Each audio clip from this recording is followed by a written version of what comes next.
Okay then, let's check this video out from Genazad then, shall we? The highest quality gacha of 2025, Arknights Endfield.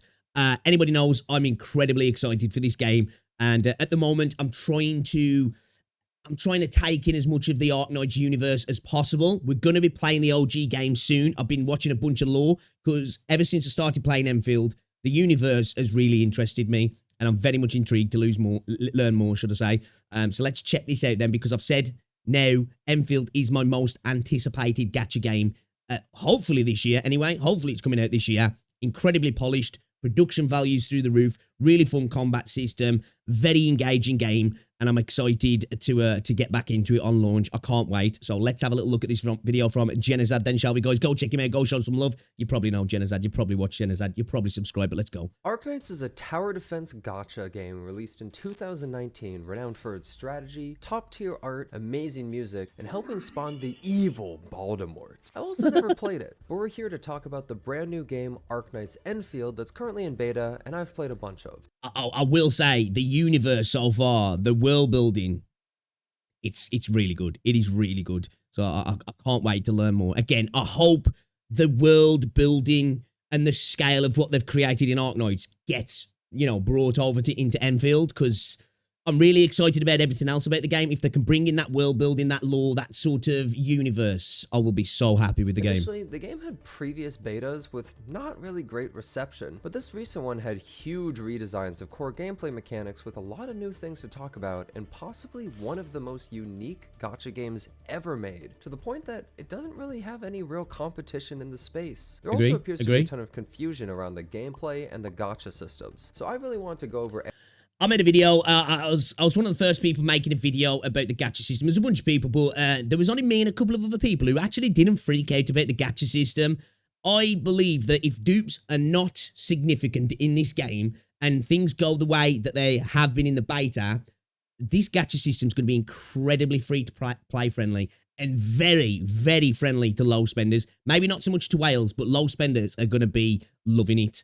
In terms of the combat, it's got that RPG, team RPG, action RPG kind of feel. It feels almost like you're playing a single-player MMO, in my opinion. I really, really like the combat in this game. Everything, and why this game has potential to be one of the best gacha What's games going on, Squire? Era, possibly even breaking outside of the genre. And as always, if you enjoy this video, consider subscribing to the channel. I'll be making more videos like this one, or go to twitch.tv/Genazad.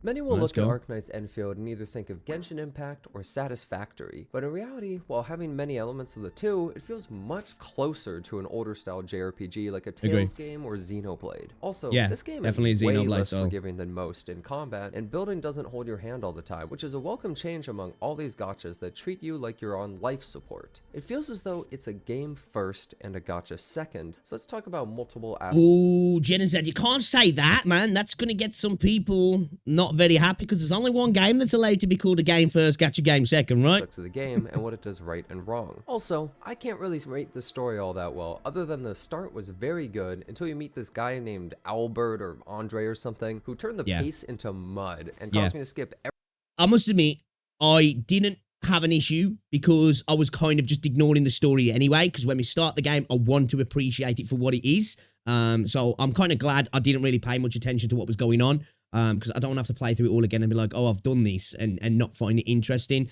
But I will admit, this dude, if I was paying attention, I would have definitely noticed it, I think, because it did feel a little bit sluggish, but again, because I wasn't paying too much attention, it didn't bother me too much. Everything past that, because I just wanted to play the game. Let's start with the visuals. These game looks gorgeous. Completely blow every other gacha game away. I'm not really sure what else to say. I never played base Arknights before, but even with its incredible art and music, its in-game models always kind of rub me the wrong way. Personally, visuals are not everything in a game, but these elevate the game far above the casual gacha slop to look like a real AAA game. Look at your favorite gacha. Now look at me. The background visuals, characters, and UI are all insanely good looking. The UI, the UI is insane. So many people commented on that. Actually, it's got one of the best UIs in this space. Actually, a lot of games could learn from the UI in Enfield, and I'm definitely speaking about Zenly Song Zero when I talk about that. Easy to look at, and we barely had any Like having a stroke sometimes playing Zenlys.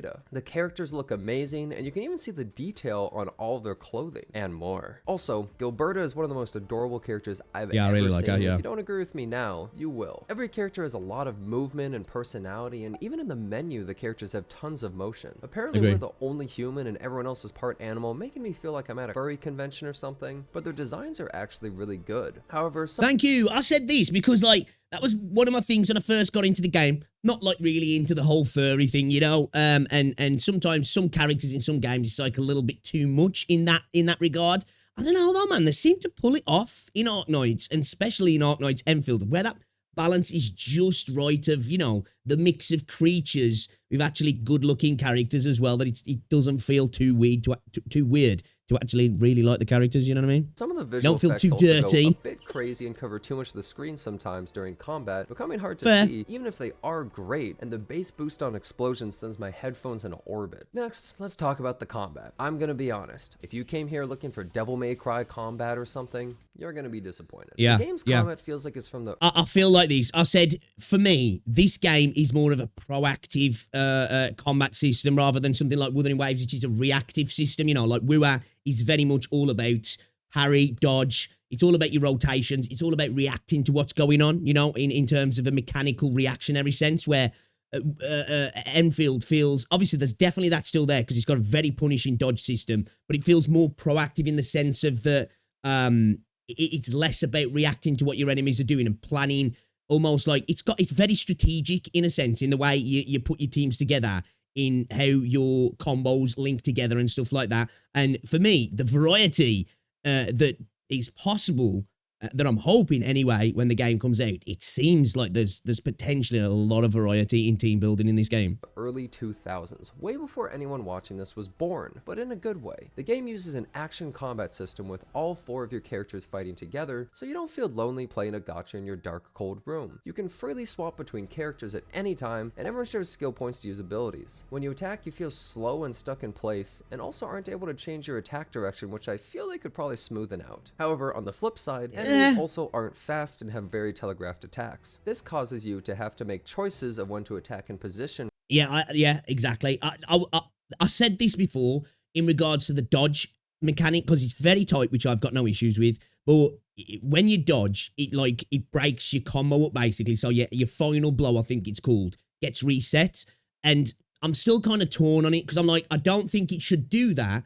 But at the same time, again, it kind of makes you play proactively rather than reactively, because it's about building up your chain combos and playing in a way going into it to kind of negate the necessity sometimes to dodge, because it definitely is a little bit more worth face tanking stuff sometimes just to finish out your combos and get things going, but which that can work. Obviously, there'll be content in the game where you really don't want to be doing that, and dodging will be definitely a thing that you're going to need to do. But then again, that can come in with your team building, where the way they trigger their skills, you know, you can still be dodging and still be getting your triggers off and doing what you need to be doing. So I'm kind of torn. I think for the vast majority, though, I think it probably would be better that it didn't reset your final blow. I think that would alleviate a lot of the issues, in my opinion, that some people have been having. And I know a lot of people do want it to be loosened up, but I don't know if I do. I kind of like that it's really unforgiving, the dodge system in this game. Right, and your dodge also can save you, but it's one of the most unforgiving dodges I've ever used in a game with very few iframes, and people are definitely gonna complain. Enfield also has an elemental reaction system, which is neat, but more importantly, a combo system with every character having different activation conditions. This makes team building really cool, as future characters can enable team comps with different elements and combo pieces. However, it feels like you never have enough skill points or ults when you want them, as the regen is insanely slow without specific generators. The most interesting part of the combat by far was the bosses. Even the first boss had more mechanics than the average gacha mid-game boss. The second and third... Again, for me, like, the mechanics, this is where not only does the base combat feel single-player MMO-esque, if you will, and again, that RPG, team combat RPG, But like with the mechanics layered into like the boss fights, it really does feel like you're in an MMO boss fight, a single player MMO boss fight. And I'm really happy that there is mechanics within the fights, because a lot of gacha games just ignore this, you know? They just totally ignore boss mechanics, and I'm glad they haven't done that. Really impressing me when you fight the higher levels of them, making it feel like an actual boss fight made by someone who enjoys games, rather than a boardroom of ugly bastards who only want your wallet and know nothing about gameplay. Do I crying, you know? You'll either love it or you'll hate it. It can take some time to learn, yeah. but once you get into I think it, the you'll base realize system you will lost be a 100 thing that hours turns of off a time lot of perfecting people. your base and making it efficient. Ignoring food, sleep, the only thing that matters is the machine. I don't know why, but tutorials for building are actually found around the map with these tube men waving around above them. Yes, you have to find the tutorials. It is an odd thing, the tube men. However, they also give you skill points to unlock the new tech. The base construction relates to everything in the game, because it gets really complicated as well. From crafting those resources, crafting leads to raising the area level for more drops. Sorry to keep pausing. I love the fact as well, gear stats are static. Oh my god, I am so happy about that. And that the RNG comes in on the essence slots, which are basically gems. Such a good system. I'm glad that that's been streamlined. There's still RNG, but it's not like through everything basically. And I'm happy about that, because as somebody who's like, you know, plays a lot of Wuthering Waves, that system can be frustrating sometimes. That's all removed here in regards to gear. For more resources, and it goes on. The base system worries you with hate crafting. Yeah, I definitely think it's going to turn off a lot of people. Made or in-game to save players, or some people are going to get filtered so insanely hard. I was thinking about this myself in regards to having the blueprints, but I was like, well, if you have the blueprints, the problem is with the way the base building works in the game is that to get certain mats, you need to build stuff anyway. So even if you have a blueprint to build a base, you're still going to have to build a base to get the stuff that you need to use for the blueprint, if that makes sense. So like if they did have a system that was just straight up like a blueprint system, it would kind of remove the need to get the materials to build the later stuff. So I don't know how they'd make it work, if I'm honest. I really don't know how they'd make it work.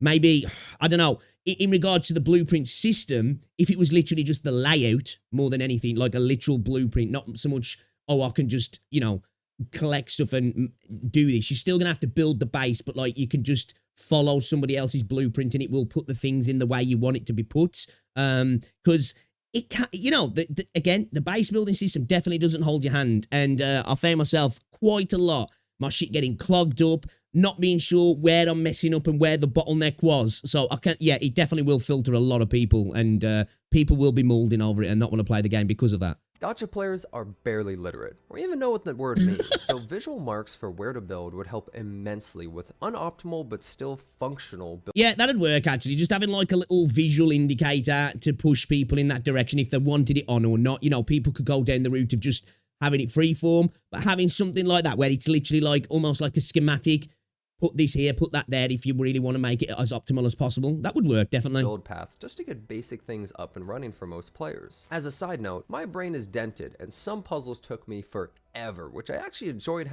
Okay, I'm really glad that I heard Genazad say that, you know.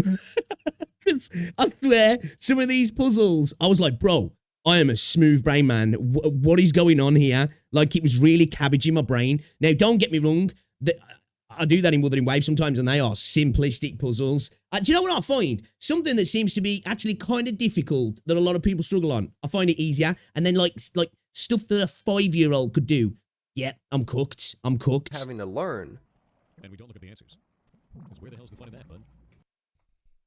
An offshoot of all this building is the gearing, which you actually just make off of farmed materials rather than farming. I really like the gear system in this game. The more you progress your base, the better gear you make, and none of them have random substats. You yes, and that's love it. But you can't escape that easily. They do have essences that drop off enemies while exploring, and these are the real grind with random affixes. However, you can combine them, and you also only need one per character, so we'll see how that pans out. Speaking of, it is a thing we're gonna have to see, but that's where like you're gonna want the god stats. But again, one item compared to multiple, you know, of course the RNG itself might be harder within that one item, but I feel like it just has to be better than having 4, 5, or sometimes even more, depending on what game you're playing, with RNG applied to every single item that's going into your gear set. Only having that on one, I think, because it's definitely got to be an improvement, right? I really like they're basically gem slots that just go into your weapons pretty much. They've just got RNG stats on them. Exploration, players can't climb, They can't jump twice, and they don't have a glider. This is not Genshin. I'm fine with that as well. Wuthering Waves. I think the semi-open world nature of the game fits it. This game doesn't feel anything I think I would like a It's mantle much animation, more though. grounded. It's like if you compared Skyrim to World of Warcraft just because both have open world and combat. Exploration in the game definitely feels unique for a gacha. It feels more like a single-player standard JRPG. A lot more running around with your conservative. party and discovering puzzles and enemies. But more importantly, it lets you do something very interesting. Destroy the environment with giant towers shaping the entire world to your very own sweatshop. For some reason, electrical towers only have 80 meters of cable, which as an American, I don't even understand what that means, but you have to spam them everywhere. And by the time you set up a few zip lines... Was it you guys are all in feet and yards, yeah? Is that what it is?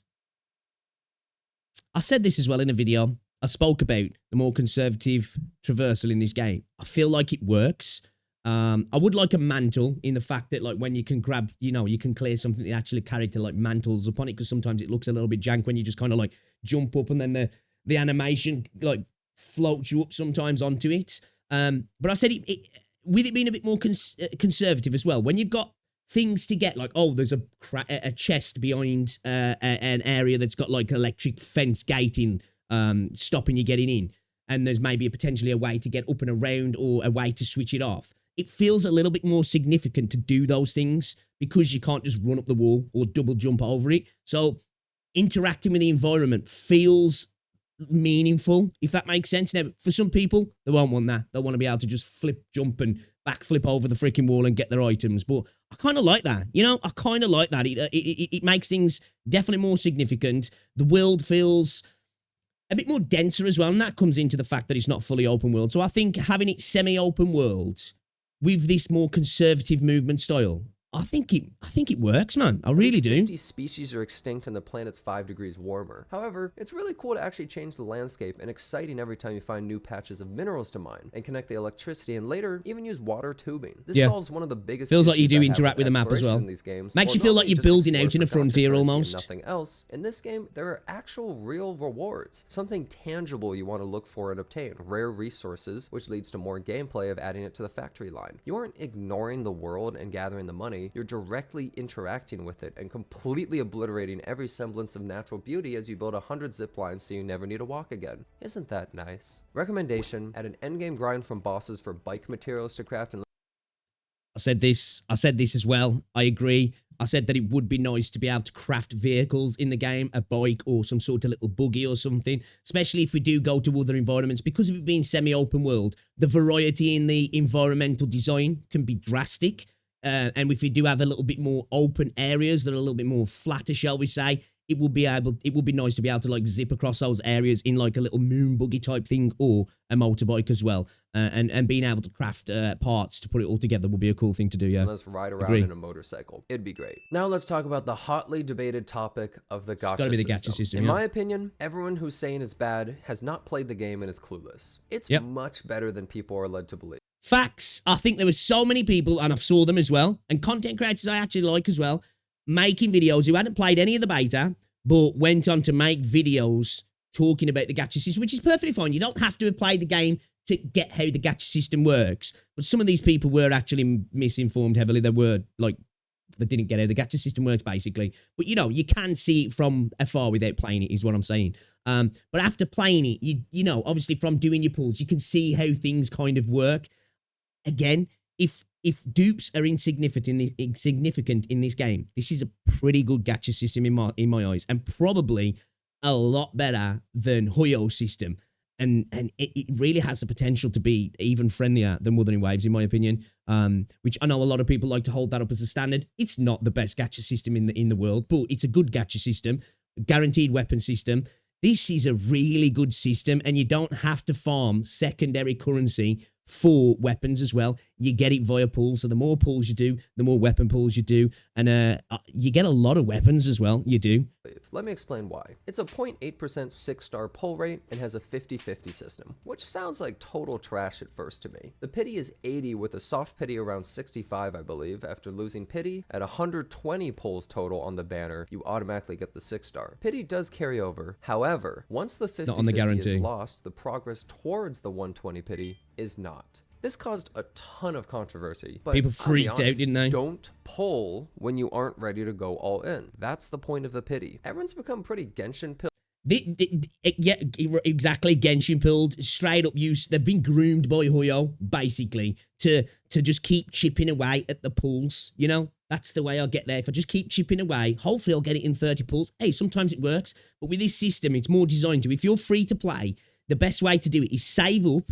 And when a banner comes up that you know, right, that's the character I really want, you just go in and you get the character in 120 pulls, guaranteed. You might get it in less, but 120 pulls, you're guaranteed to get the character. And I feel like free-to-play players, if they're not spinning 10 pulls here and there, which, hey, it might work and you might want to do that, but if you don't, and you're a little bit more patient and you like, you know, you fight the FOMO, you're going to be able to, I think, get a lot of banner characters in this game, even as a free-to-play player. Obviously, it all depends on how much currency we get in game. That's the defining factor. I do genuinely believe that, though. Pilled and pulls non-stop on every banner, but most gachas don't have the pity carryover, and while it sucks, people need to have some self-control in this game. People need to use the pity to their advantage. And while you may disagree, the pull income seems really good to offset this. It does, so far, yeah. At least in the beta it did. Weeklies, gained currency you get is about 40 pulls, which is huge. No stories, side quests, or events included. Also, did I mention the banner characters so far go to the standard banner after their run-ins? Yep. Yeah, straight into the spook this pool. could change and release, but as it is,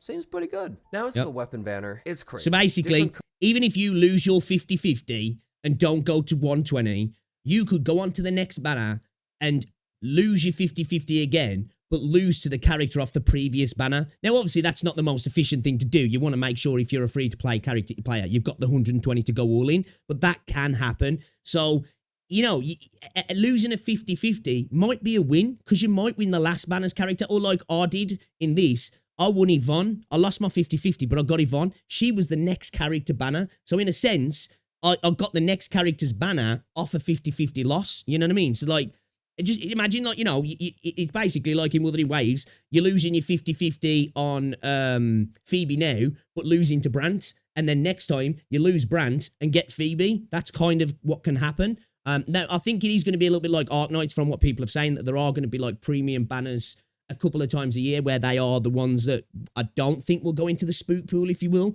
So they're the ones you really want to be saving up for. They're like the special banners, shall we say, the full-on premium banners. Currency then carries. Don't know if that will happen in this. I'm not too sure, but 25.75 of the one you want. You get currency from pulling the character banner, but also from the weekly endgame, giving you about 20 pulls a week automatically, which sounds like a lot. 2 6-star weapons a month for free, and also having a 4% pull rate for a 6-star. Honestly, players are going to be flooded with weapons. Moving past the gacha, let's talk about the endgame. Something gachas don't like to have. After all the building of characters, the building of weapons, the building of buildings, you finally have a strong setup and roster. Now what? Honestly, the game's really lacking in this. In a classic JRPG, you would have the final boss and finish the game, maybe go to New Game Plus, but this is a live service game. Currently, they only have a roguelike mode that, while is fun, isn't going to keep your interest for a super long time. It can feel a bit tedious, however the boss fights are.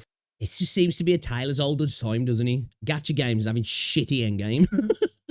I am hopeful, though, that this is going to really step it up in the endgame department. I do hope it is, anyway. Fun and interactive. I find this a bit disappointing and hope they expand upon this before release. Yeah, now, agree. One thing I want to address is when you combine all the facets of not needing to farm gear, having your factory work while offline, having a stamina system that takes a day and a half to fill, having a fairly good gacha system allowing you to build around the world to make a permanent mark, top tier graphics, and not having everything locked behind stamina, it starts to sound like a real game that isn't held back by the usual fear of missing out and traps gacha games do to force your full attention non-stop. We couldn't pay money in the beta, but the game felt very well thought out with a clear vision of what they wanted, and I hope they keep it that way. Overall, the game is incredibly strong in many areas, but does have some issues that hopefully iron out before release, and I believe they have time because no other gacha on the horizon really competes with this game because it strays completely from the normal Again, how big this game is, time will only tell, right? I think the building system will make it a little bit more niche because I think there's a lot of people in this space that just won't want to bother with that.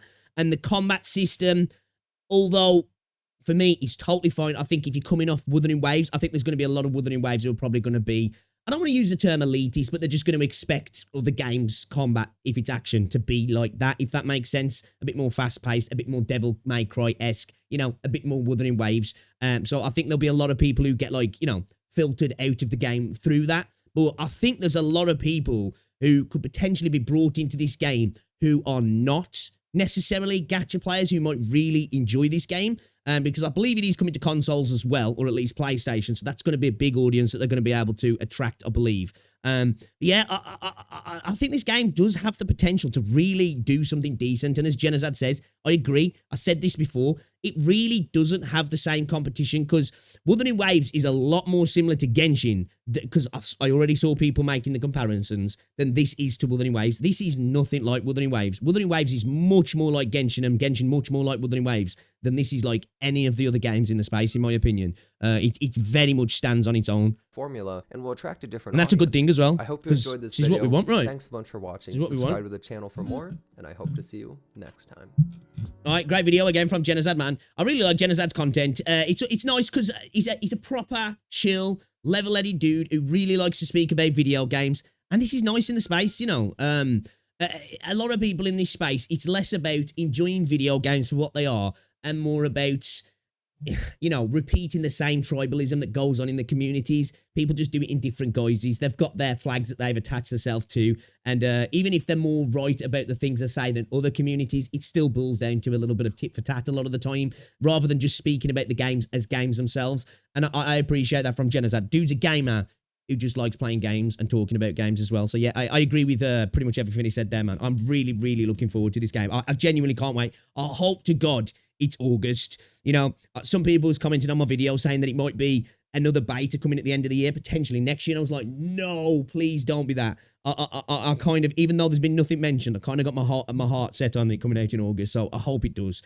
And it's not too far away because it is my most anticipated gacha game. But yeah, guys, check out Genazad if you want some level-headed gacha game commentary, because you will get it from my guy. He's a chill dude, man.